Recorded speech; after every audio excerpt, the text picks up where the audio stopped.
Kim Pao Flying Kiss, and the last shooting day for What's Wrong with Secretary Kim. Early yung cool time nila kanina.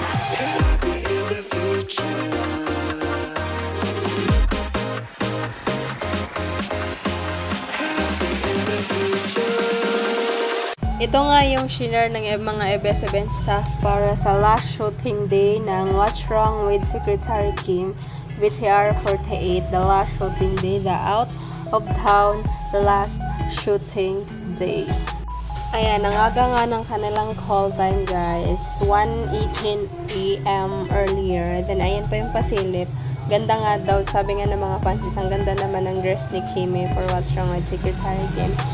Ito naman iba pang kaganapan sa Team Showtime sa GMA. Showtime sa GMA kahapon nga yung first day nila guys. Hashtag Sunday Pursta. Hashtag Showtime sa GMA guys. So ayan yung mga pasabog prod nila. Prod yesterday guys ng Team Showtime. I Got the Power. Ayan. Si Mrs. San Curtis Mel, si Chinita Princess, si Cariel, si Chang Amin, si Jackie, and si Sean.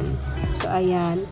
Iba din talaga magbigay ng pasabog pampakabang prod ang nag-iisang Chinita Princess. So ito nga yung share niya sa kanyang MyD sa Instagram. Alam mo, nakita niya na ba? Share ko pa din dito say, the moment na di mo matanggal yung lobid sa paa, live na live. Thank you Lord, natanggal naman.